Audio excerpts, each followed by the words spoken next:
this thing on? Because it's getting ready to be on.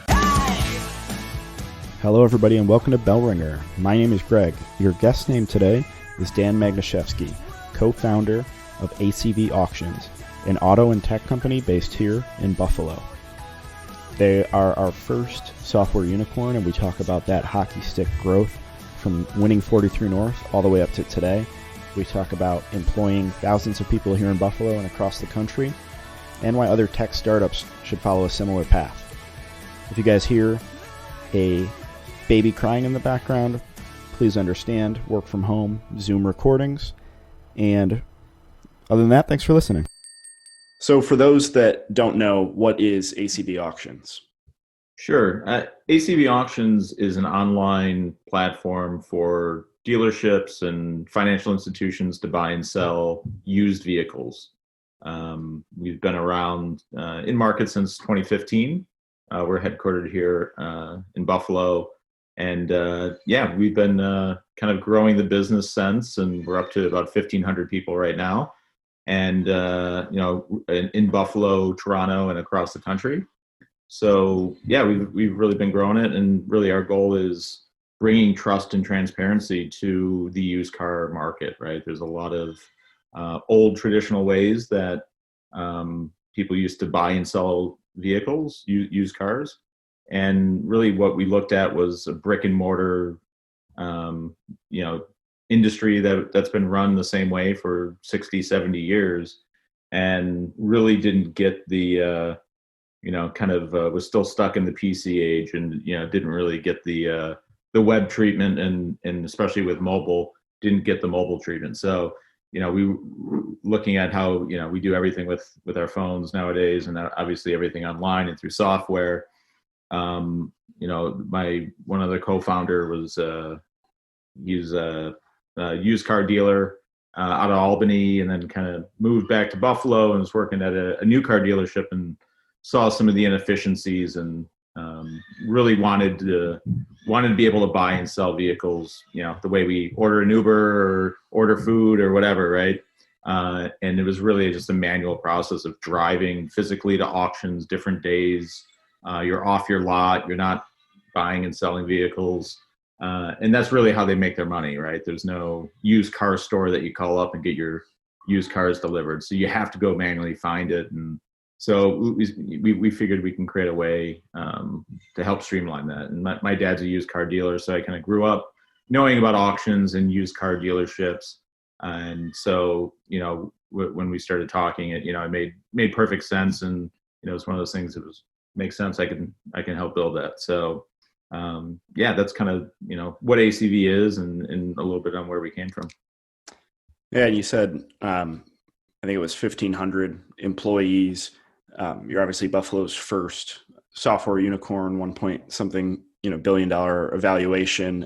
Help people kind of understand the scale, like how many cars per month or year, any data like that, so people understand the efficiency that you have created and help solve.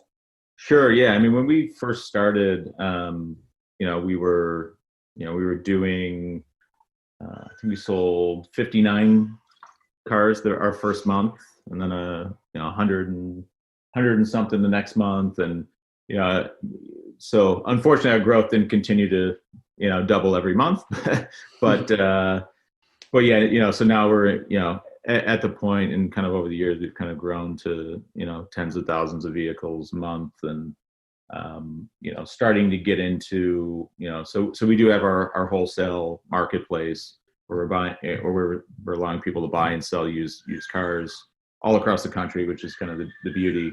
But, the other component, we've built a transportation company, we've built an inspection company, we've,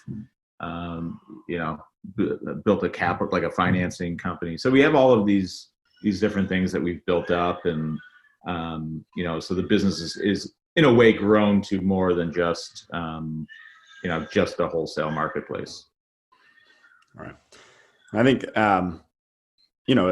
at least some of the history of ACV is somewhat well known. As far as, at least in Buffalo, your growth, 43 North, all those type of things. But, is there a moment that you look back on that you would call your inflection point, or where, even you and your co-founders felt something had changed in that moment? Yeah, I mean, I think with any company, there's points along the way, right? And any startup, you're moments away from death, right? So there's always these little points that of inflection that kind of give you another glimmer of hope to kind of go through the next round. So, initially when we first launched, or the day we launched, we said, all right, we've been building this thing. We have people on board. It's in the App Store. We've kind of informed people that this thing is coming. Let's just do it, right? And so the first car that went on our platform, that was kind of a pretty nerve-wracking point. We had all quit our jobs and weren't taking salaries, and getting nights and weekends trying to get this product built and get the customer base there, and really figure out what this thing, will it even work, right? Will people buy used cars from other dealerships in 20 minutes, right? And so we were sitting around, and fortunately the first car that went on sold, right? And that was like a big that was a big inflection point of, okay, we didn't waste 8 months of our lives and however many dollars trying to build this thing, and there was no market for it. When we had talked to people, yeah, definitely everyone wanted it, especially from a buyer standpoint. But it's one of those things that until people actually vote with their dollars and use the app and continue to use it, that's a big piece. So yeah, that was like a big moment.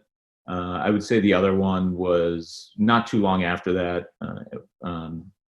during the 43 North competition. So 43 North, for those that don't know, are it's a business competition here in Buffalo with $1 million grand prize. And, we were fortunate enough to win that. And, at that point, it was another good validation of, we built this thing, and, we had launched that June. The event was towards the end of October, and we had started to grow. We went into different markets. We were trying to prove it elsewhere. And, we had some good data around our growth and the opportunity. And it was another round of validation from, a lot of the judges were well-known VCs and, people in industry. So, for us, that was a huge moment. It was a ton of publicity, even at the national scale. So, those were, I think, two really big moments for us, especially so early on in a company's life, where, as I said, every day you're pretty close to knocking on death's door. So you got to try to always find a way to, you're going to make a ton of mistakes, but you just can't make one too many. And sometimes you get lucky and you make a couple correct decisions, and the ball lands the right way for you. And those were definitely those times early on. All right. So you were in Buffalo before ACV. I think your two co-founders relocated to Buffalo, but from other upstate New York cities. What about Western New York? What about Buffalo helped foster ACV's growth? Obviously, you just talked about 43 North and the support that comes with that. But, beyond that, what is inherent in Western New York that helps a tech and software and even just more broadly a startup succeed? Sure. Yeah. I mean, I always joke that our company would never have been started in New York City or Silicon Valley, because in a way it's unsexy, used cars, and it's a kind of a it's an unsexy industry, and not many people really know what happens when a used car gets sold. When you trade in your used car at a dealership, you don't really know what happens to it, right? And you see used car dealerships, but people don't necessarily wonder where they're getting their cars from, right? And so the automotive industry is huge, and I think here in Buffalo, for startups, in other startups I've worked with, they're solving real problems, because we have a lot of, whether it's older, older industries or industries that haven't got the the technology upgrade, right? It doesn't have the Silicon Valleys of the world focusing on it. Those are ripe opportunities for us to say, hey, these are real problems. They are like B2B type problems. So it's something where you can charge, you can make money, right out of the gate, start bringing in revenues, right? Which is kind of opposite of a lot of startup companies where you're trying to figure out your revenue model and trying to figure out how to make money, or you got to get X million users before you can start monetizing that user base. Where this is it's a real problem for people who do this anyway, and they'll pay for it, right? So that's a great recipe for trying to figure out the types of companies to create. So that's great. I think I think Buffalo is great. When I had a real nice house. It was kind of my my dream house, me and my wife, and I had a 1-year-old at the time. And just cost of living, I did sell that house and had to I had to downgrade to a much smaller place, and but I was still able to go and buy a house but still leave my job and not have income and do all this other stuff. So life is just it's just a little easier, and especially when you're starting a company and being able to bootstrap it and keep your burn rate low. An area like Buffalo is great to do that. If you're in any of these higher priced areas, I don't know how they do it, especially if you're, I was in my lower 30s, like I said, married with a kid. It's much different than when I was 22 years old and I could, sleep in a floor with 7 other people and be okay with it, right? But I think as you kind of mature through your career and look to do a startup, just the cost of living and the ease of just everyday life helps you not worry about all that other stuff and really allows you to focus on what you're building. I think there's also just there is a ton of great talent here. University of Buffalo, especially from software engineers and computer science students, there's 5,000 or so students, something like that. That number is probably a little wrong, but it's an extremely large amount. And there is a big tech community here, one that I've been involved in for the past maybe almost 20 years now, but it's definitely growing, and there's definitely people relocating from some of the the Silicon Valleys of the world back to Buffalo. So yeah, I mean, I think it's a great combination. I mentioned 43 North is another. There's 43 North. Prior to doing this, I was running Z80 Labs, and that was an incubator and early stage seed fund. But they also had a fund to invest in startups, and a lot of that was sponsored through a program called Startup New York, or Innovate New York. Where they got the funding, but then there's also things like Startup New York that help in terms of removing certain taxes and giving certain tax breaks for a lot of these up and coming companies. So I think the combination of a lot of the different programs that were just really coming online as we were getting off the ground, I think it was a massive benefit as well. And tons of other companies that are taking advantage of those, taking advantage in a good way of those programs, and to really provides a ton of benefit in terms of hiring, in terms of once again running lean and keeping your burn low. So yeah, I think all those things, and access to investment dollars. Historically that was a big area of complaint why companies had to move. I think we found, as we were going through, we could go to New York City and 50-minute flight and be there and take meetings, and nobody cared that we were in Buffalo, right? And there was no need to you have to move to New York, you have to move elsewhere. So it was a really interesting thing, and the interesting part is over the past 6 years, there's been a shift, and maybe more recent, but there's been definitely a shift of these venture capital firms that are trying to go find these second and third tier cities that they're not traditionally in, right? They're not going to New York and or not just going to New York or Austin or the Bay Area or wherever.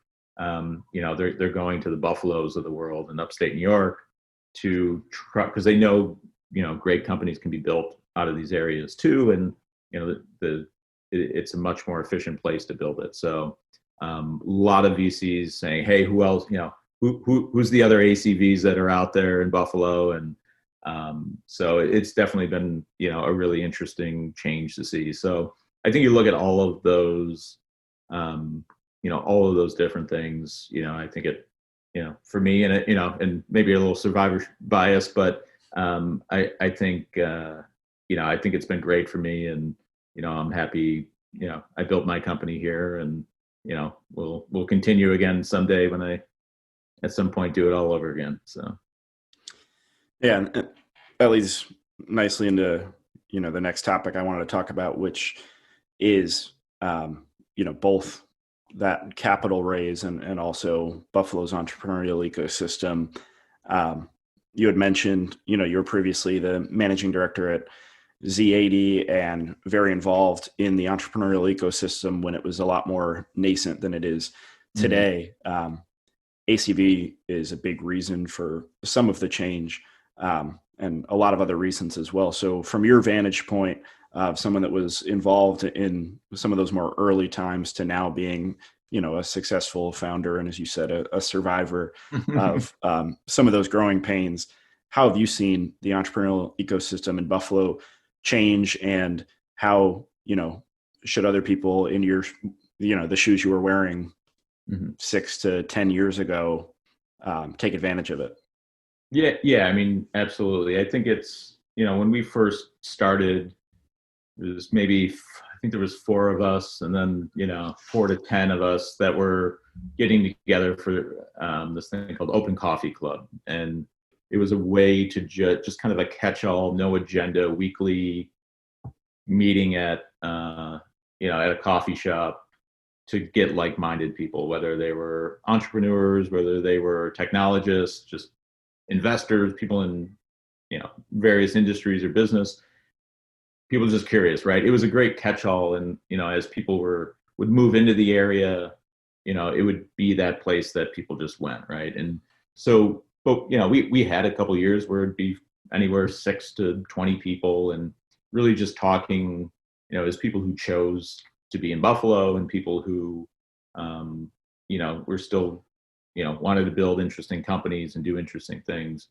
And so from that, kind of sprang this grassroots movement of getting different events going, like Startup Weekend and, a bunch of other like tech meetups and a ton of other events and things like that. So I'm forgetting a ton of them, but it was really just that early stage of like connecting the people who were here and trying to build the type of community that we wanted to be part of, right? And the beauty of Buffalo is there's not a lot holding you back from going and just doing whatever you want to do. So we were really able to shape what we wanted the tech community to be, how we could build it. If we wanted to go do an event, we just did it, right? We didn't, it's not asking permission, from the incumbents to go and do it. You just go and do it. And, and generally people are really enthusiastic about it. So it's kind of gone from that early grassroots phase. And then, after, with Z80 Labs coming on, that was a big step that we had an incubator. They had $5 million in seed funding. That was a huge and new thing. And we started bringing in some big investors and, people from the industry, and, it helped some people stay in Buffalo. We brought people to Buffalo to start their company. So it put it on the map. And, around that time as well, 43 North started coming on and that had more of a, an international, but definitely a national stage presence on it to where I would get calls from people like, yeah, I'm reading all this stuff about all this startup stuff in Buffalo and 43 North, so we started, eventually getting government and other type support involved in it, which is important. The entrepreneurs are the ones that need to lead, but you still need, governments and institutions and universities and stuff like that to participate. We've kind of grown that, and working with UB, who and other colleges and universities too. But I'm from UB, so I'm a little biased, or I went to UB. So, but I worked with UB a lot on trying to get some different programs going, and just doing talks and trying to connect the students with people in industry and in the community, so that as I say, they don't go to UB and stuck in the moat in Amherst. How do we connect them to all of the people in the community doing interesting stuff and all the interesting companies? And so yeah, I mean, we've built it up, and today with programs like Launch New York, and I mean there's just tons of these different programs going on in events. Obviously COVID had a big put a big dent into a lot of that, a lot of the different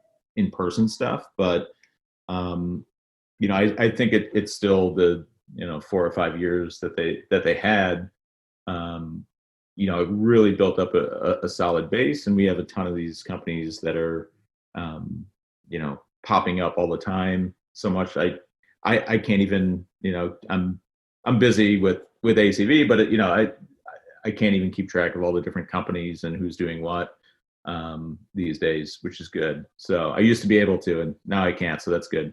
But yeah, so I think it's a great evolution that it's, we have momentum. The momentum's kind of carrying itself a bit, and we're able to have a very useful, exciting segment of the tech startup economy, which is great. And now it's, how do we take it to the next level, and how do we, and that's why I feel ACV is important, is how do we demonstrate success. You can start a company, and not just start it, but you can grow it. We've raised over 350 million in venture capital. You can raise the capital, you can bring in the talent, you can do all that stuff, and you don't have to leave. So I think getting more companies, and there's definitely been companies that have either had an exit or have had success, but how do we keep creating these multi-billion-dollar companies that are going to provide really interesting jobs, that are going to keep people that go to the universities, and attract people maybe who had left for other opportunities that didn't exist at the time here in Buffalo, and bring them back. And so I think there's still a lot more work to do, but we've really come a long way. And these things do take time as well. These are 20-year timeline things to change an economy, to change a mindset. The mindset of a community as well is also a tough thing. So it takes time, but I think we're making great progress, and it's all about continuing to grow it and keep doubling down. With some of the halting that COVID has placed on some of that momentum, the argument that I've at least a couple of times heard is that startups maybe are better positioned because of their malleability or flexibility. Kind of the nature of startups is to be fast moving and quickly be able to change. I guess, have you seen that to be true? And just generally, like, how the past, it's wild to say that it's been 10 months, but how has that been now? Yeah, I mean, I definitely think, anytime there's a massive event, right? And it's something like this, it overnight changed the way businesses needed to operate, could operate.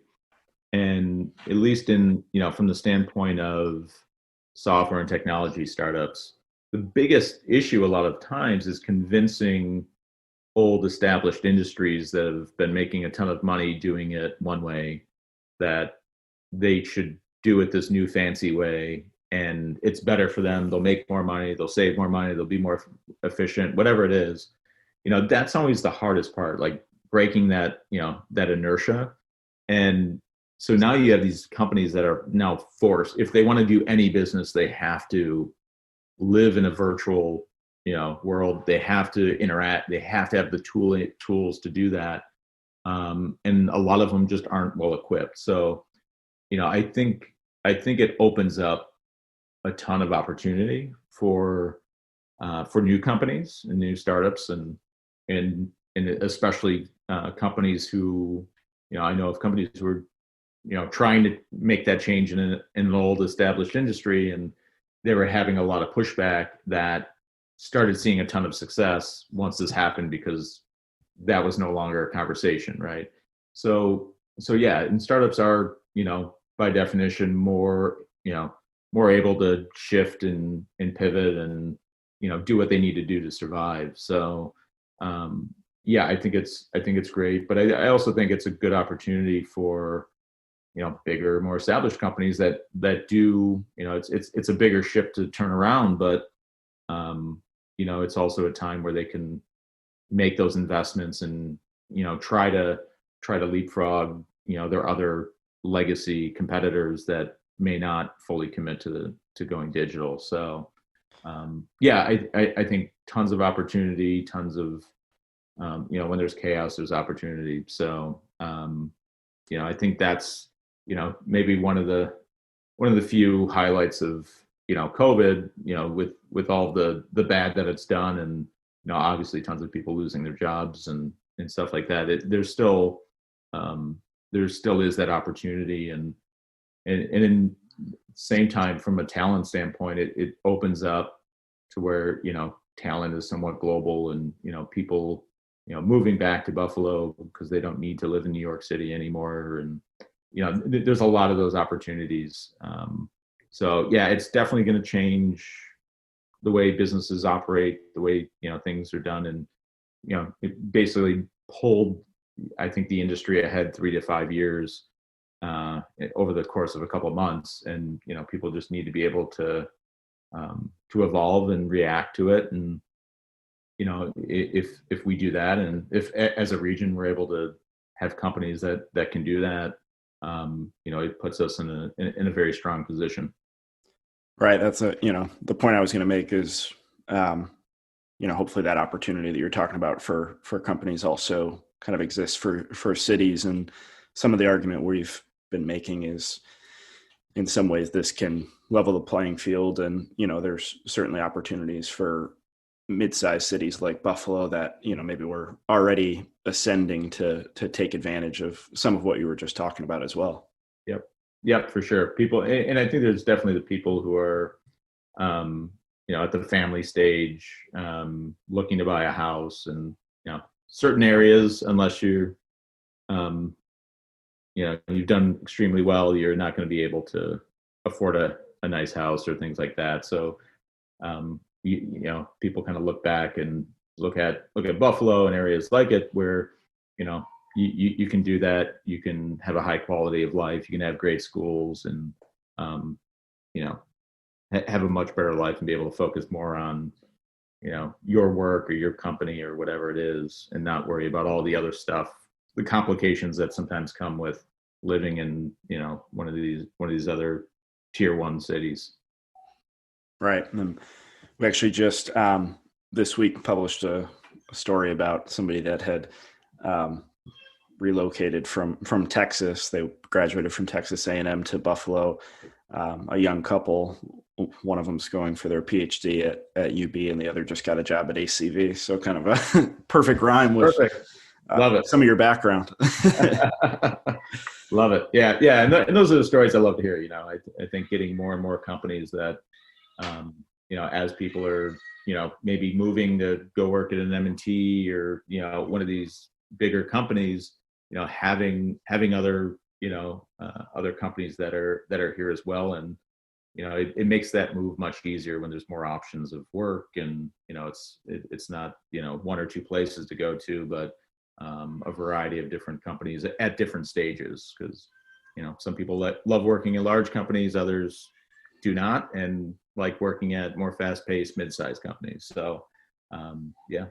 Right. Yeah. We say it's a career ladder, not just a step stool. You're not moving for one or two opportunities, but a cluster of growing companies, like you said. Yep.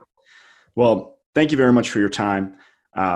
Really appreciate it. Before I let you go, we have a couple hard-hitting blizzard round questions that we always end on. First one being, if you were a flavor of ice cream, what would you be? Ooh, flavor of ice cream. Coffee. Great choice. Book or TV show that you'd recommend? TV show, book. Oh man, I got a lot of book recommendations. Oh man, TV show. It's easy, but I love The Office. But also Silicon Valley is great as well. So The Office. David Wallace just gave the Buffalo Bills a shout out yesterday on Twitter. I saw that. I didn't watch the video. At first, I didn't watch the video. I was going to make that joke about closing the Buffalo branch, but I guess it was all about reopening the Buffalo branch. So we're back open for the championship run. Right. Text or phone call? Text. I hate phone calls. Bills or Sabres? Bills. Hiking or skiing? Skiing. And last question, most important, chicken wings, drumstick or flat? Flat. Great. Thank you very much for your time. Yep. Thank you. Bell Ringer is a podcast by Invest Buffalo Niagara, the region's privately funded, nonprofit marketing and economic development organization. Please rate this podcast, follow our social media channels, and read our blog at buffaloniagara.org for the best of Buffalo Niagara. Come grow your business with us.